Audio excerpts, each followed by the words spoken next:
When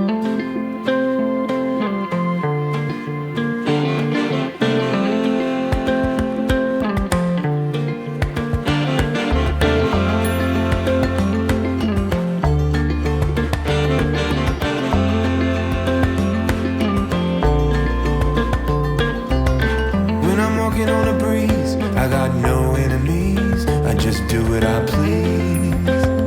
Yes, sir. I ain't got no things, no money, no means. Just a wind in the wings. Yes, sir. I got my feet on a cloud and I won't come down.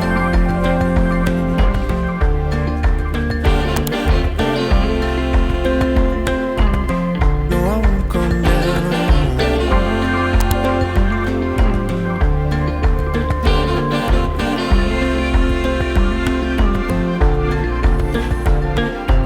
I used to bounce on knees, fresh from the oven, chubby and carefree. I had a mind at ease. Now I oversee the trees, birds and the beasts and the man and his empty deeds. I see everything. I got my feet on a cloud and I won't come down.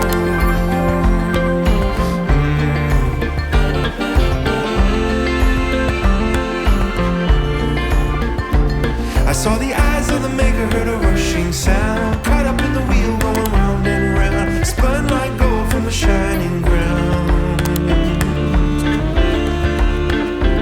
I got my feet on a cloud and I won't come down.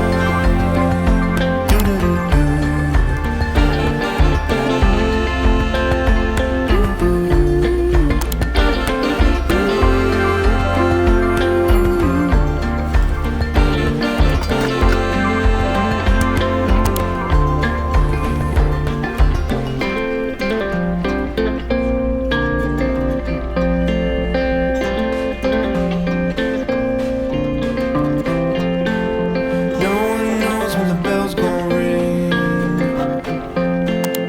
No one knows much of anything. But when the feast starts, what will it bring? 'Cause no one knows.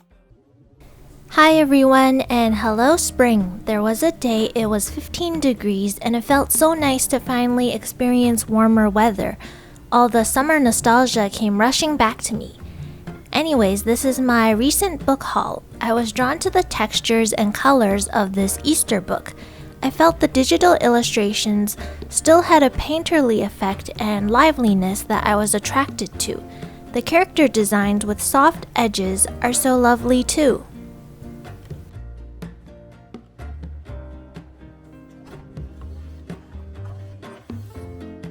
I was looking forward to finding Mina by Matt Forsyth.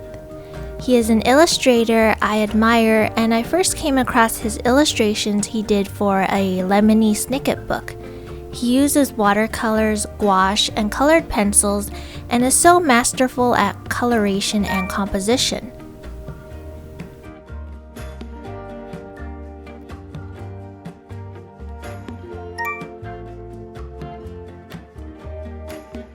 This is a great resource for illustrators interested in learning more about publishing trends. It lists reviews and publisher info for picture books. It's great to see what kind of topics are being explored in children's stories, and hopefully it can inspire my own writing in the future.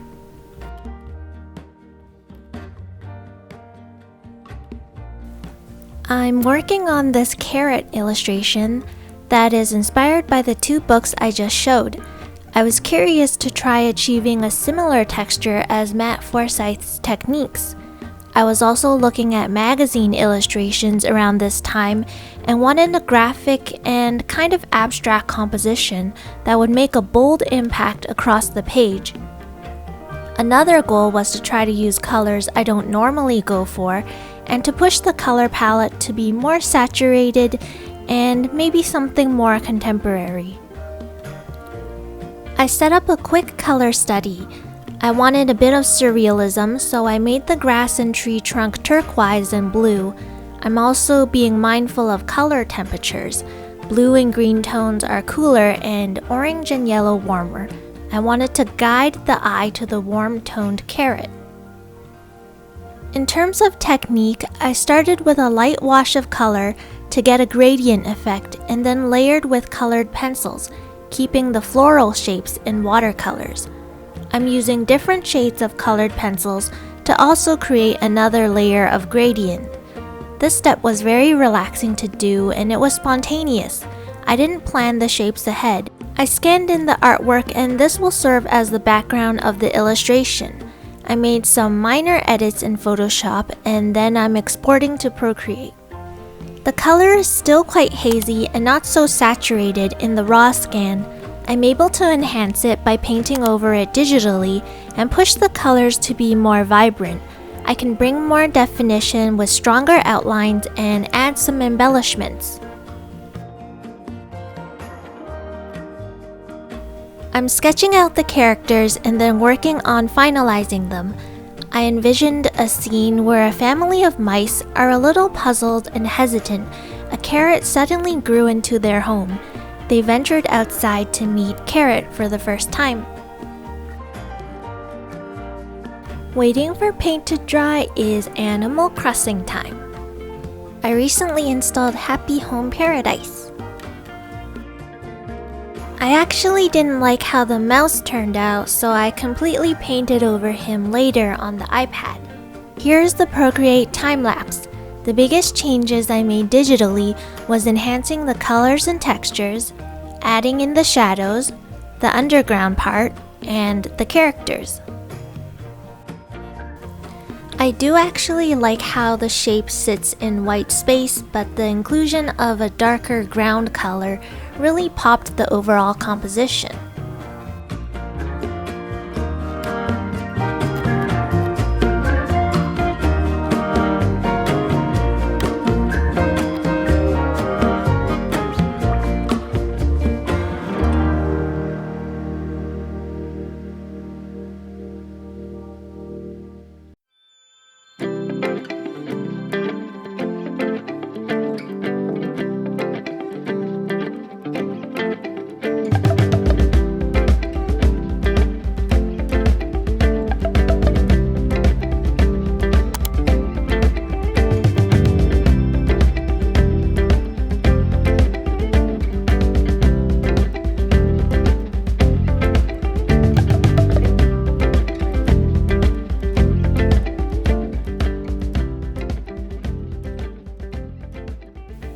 And now for a quick studio update.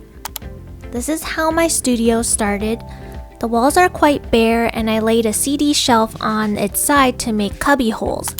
But this reduced the depth of my desk and pretty soon it felt cramped when I needed to paint and look at the computer.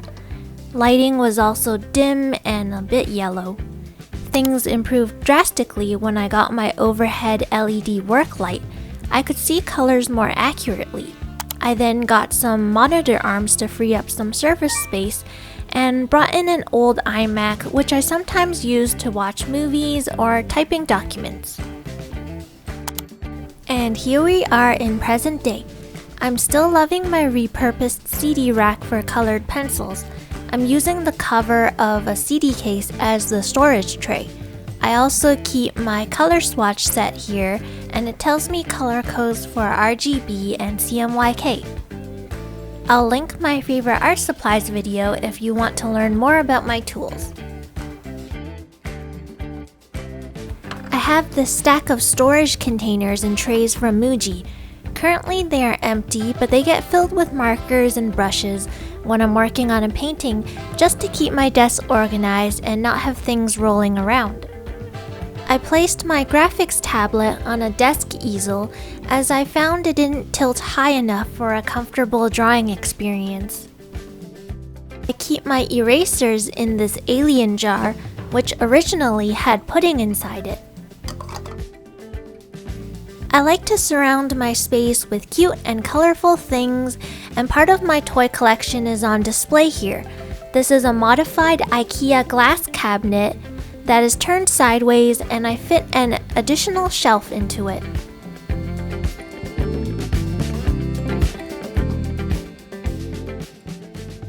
Here are some trinkets I have on display.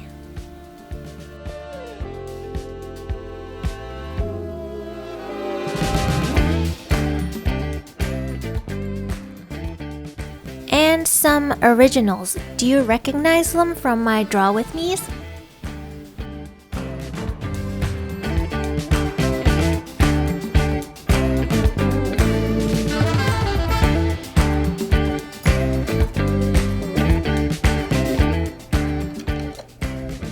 Besides Copic markers, I keep white gel pens, fine liners, and the refill inks here.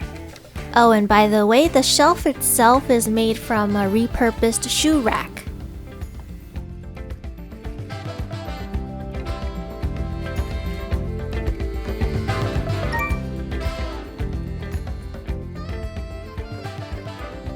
I made the ledge for my postcards out of foam core.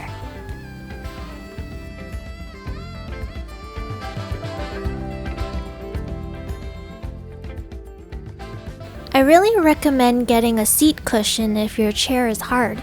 This one is from Muji and Memory Foam. I put little chair socks on the chairs so they can slide around easier. Below my desk is a little messy but does the job. I put my trace pad and scanner down here. Lots of people enjoy this bread box. I thrifted it a long time ago and it's a cute storage box.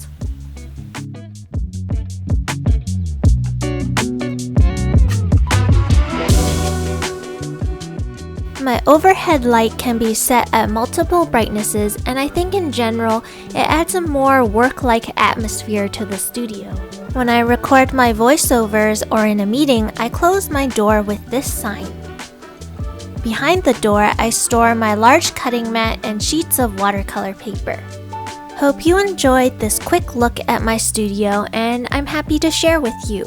Have a nice week ahead. Bye!